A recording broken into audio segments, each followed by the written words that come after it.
Hi guys, this is CS Muskan Gupta and this is a very important video for all those जो मे 26 का attempt दे रहे हैं। अगर आप मे 26 का अटेम्प्ट दे रहे हो तो इस वीडियो को एंड तक ध्यान से सुनना, because it is high time now that we start preparing for this attempt. देखो एक बात समझो, जैन 26 का अटेम्प्ट हो चुका है और अगर आप हमारे YouTube चैनल को यस अकेडमी फॉर सीए को फॉलो करते हो तो आपने जैन के पास्ट ईयर पेपर्स भी अभी तक सॉल्व कर लिए होंगे, क्योंकि इमीडिएटली आफ्टर द पेपर हम लोगों ने एक सेशन लिया था। नहीं करा है तो इस वीडियो के खत्म हो जाने के बाद पहले आप जाके एटलीस्ट बिजनेस लॉ का वो सेशन देख लेना। रीजन बीइंग कि आपको ये आइडिया लग जाएगा कि किस तरीके का पेपर पैटर्न आता है। When I solve that paper, हमने मे 26 को ध्यान में रख के ही बोला कि जो मे 26 वाले हैं उनको कुछ पेपर से सीखना जरूरी है, राइट। तो अब अगर आपने वो सेशन देख लिया है तो ये वीडियो में I am giving you a full fledged road map, जो आज यानी कि अगर आपने 2 फेब को ये वीडियो देखा तो बढ़िया बात है। आज से अगर आप इंप्लीमेंट नहीं भी कर पाए तो 3 फेब से इंप्लीमेंट करके मई तक आप क्या कर सकते हो, किन बातों का ध्यान रख सकते हो कि अगर आपने जैन 26 दिया पर आपको लग रहा है कि नहीं निकलेगा तो वो गलतियां वापस रिपीट ना हो। और जो मई 26 पहली बार दे रहे हैं, आई बिलीव कि वो नहीं सितंबर 26 वापस देना चाहते हैं, ये इसी तरीके से पढ़ रहे हैं कि मई 26 में क्लियर करना है। तो सीए फाउंडेशन वालों कुछ चीजें बहुत इंपॉर्टेंट होती हैं।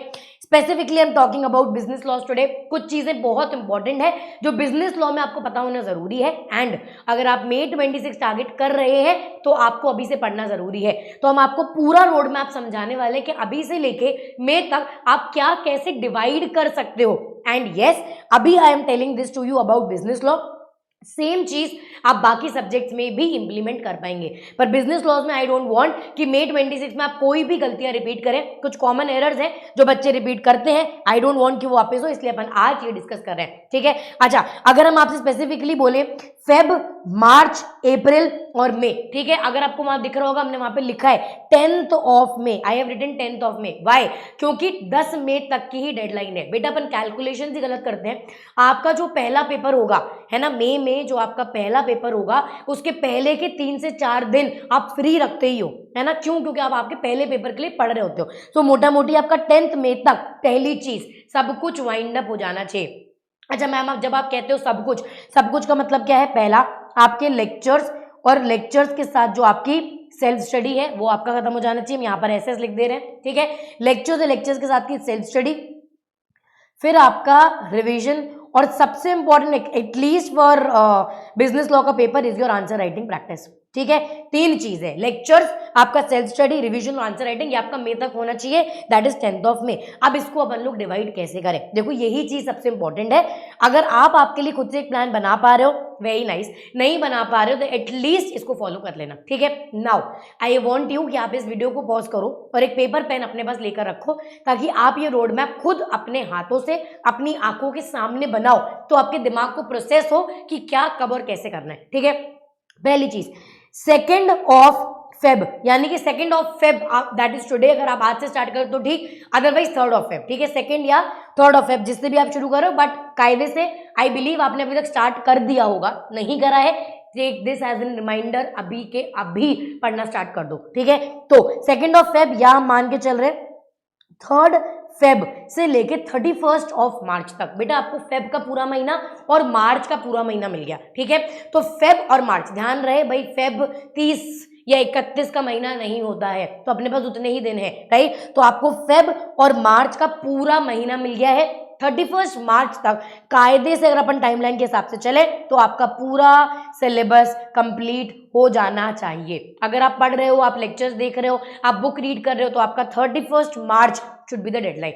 अब अगर कोई बच्चा इसके पहले वाइंड अप कर पा रहा है, नथिंग लाइक दैट, बहुत बढ़िया बात है, क्योंकि जितना जल्दी कर लोगे उतना आप सेल्फ स्टडी पे, रिविजन पे, लर्निंग पे ध्यान दे पाओगे, राइट। बट अगर नहीं है तो एटलीस्ट 31 मार्च तक एक बार आपका पूरा पढ़ के खत्म होना चाहिए। देन आपके पास बचा महीना अप्रैल का, right. April should be the time जहां पर आप अग्रेसिवली सेल्फ स्टडी करेंगे। अग्रेसिवली सेल्फ स्टडी करेंगे मतलब इसको भी अपन लोग स्ट्रैटेजाइज करेंगे। I will make one more video कि बिजनेस लॉज में जब आप पढ़ रहे हो, स्पेसिफिकली अप्रैल के महीने में, किन टॉपिक्स को पहले प्रायोरिटाइज करना है, किन चैप्टर्स को पहले प्रायोरिटाइज करना है और उसी सीक्वेंस में पढ़ना। क्योंकि there is a pattern and if you follow that, तो अपने को हार्ड वर्क से ज्यादा ना यहाँ पे स्मार्ट वर्क की बहुत जरूरत है। एंड आई एम प्लानिंग कि स्मार्ट वर्क करते हुए कैसे May 26 आपका क्लियर कराना ही है, ठीक है। We don't have to push this to September 26, मई में ही क्लियर करना है, राइट। तो अप्रैल का पूरा महीना आप रखेंगे सेल्फ स्टडी के लिए। अब इस सेल्फ स्टडी में अपने को ध्यान देना है कि आपको जो लर्निंग वाला काम है, लर्निंग वाला काम मैम बिजनेस लॉ में याद करना पड़ता है ना।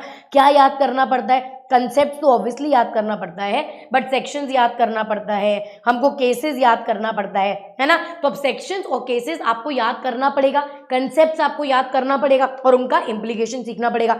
बट एक ट्रिक सिखा रहे हैं, ध्यान रखना, ये 2 महीने में जब आप बिजनेस लॉ पढ़ रहे होगे, सिलेबस कंप्लीट कर रहे होगे, उसी दौरान हर चैप्टर का एक पेपर बना के रख लेना, जहां पर आप उस चैप्टर के सेक्शंस और केसेस पहले ही लिख के रखोगे, है ना। मतलब अगर मैंने लेट्स से आज कंपनीज एक्ट पढ़ा, तो कंपनीज एक्ट के जितने सेक्शंस, केसेस हैं, सैलमन, एशबरी, जितने केसेस हैं वो हम एक पेज पे लिखकर समराइज करके रख लेंगे।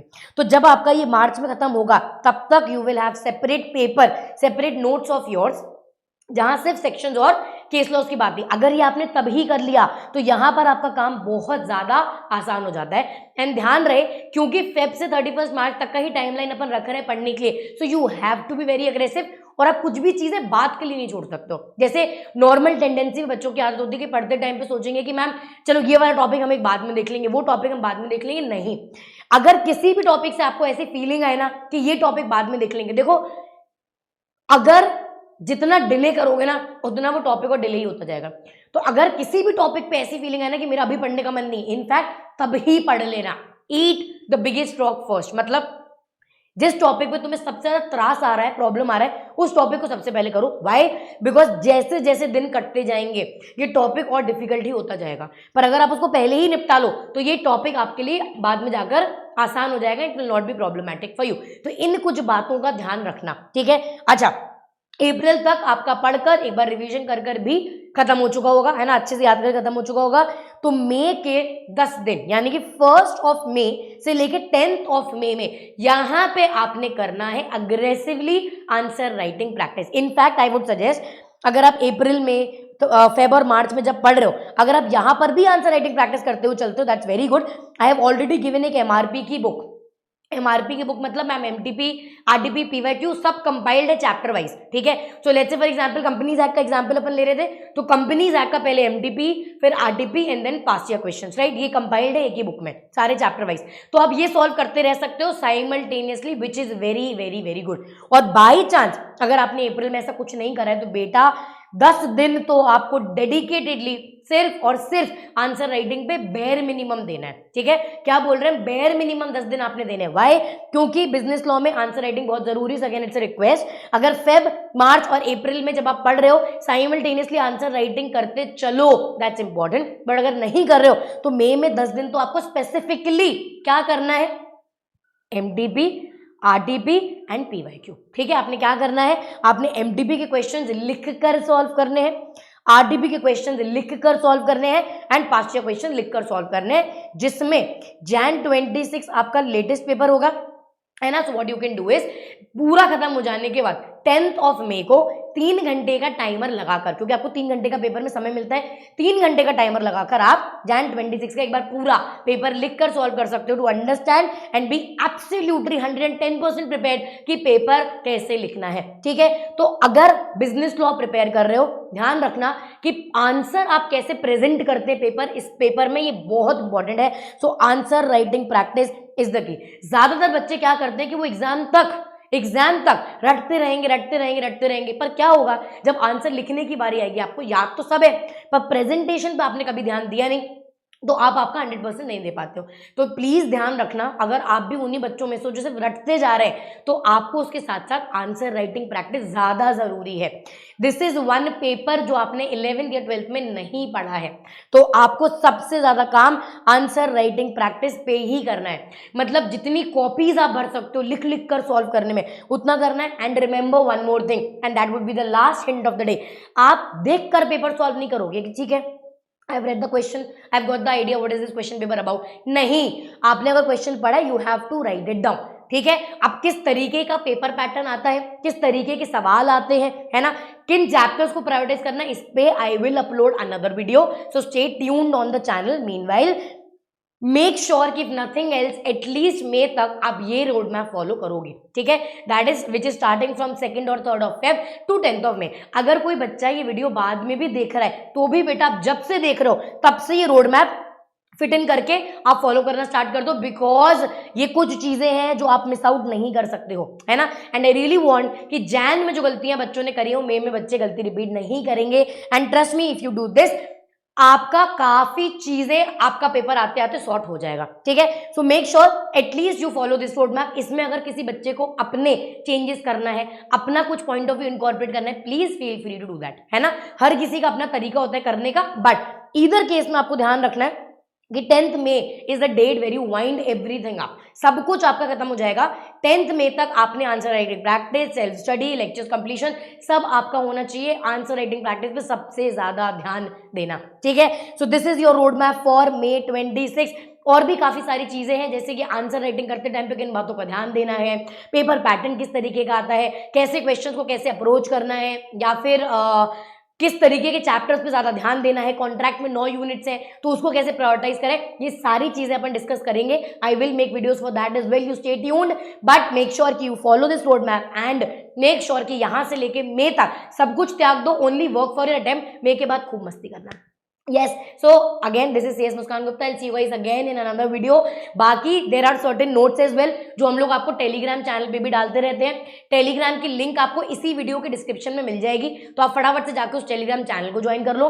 Apart from that there is Instagram channel जहां पर कैराउजल पोस्ट हो गया, 10 day strategy, 30 day strategy, 60 day strategy, 90 day strategy, या दिन पे दिन जो चीजें इंपॉर्टेंट जो आपको पता होना चाहिए, तो छोटे छोटे वीडियोस, शॉर्ट वीडियोस हम लोग इंस्टाग्राम पे भी डालते हैं। अगेन किस नाम से, यस अकेडमी फॉर सीए। तो इन सब चीजों को फॉलो करके रखना ताकि आपके टाइम से आपको टाइम पे ये चीजें मिल जाए। Yes, I will see you guys again. Thank you so much, bye bye, tata, take care.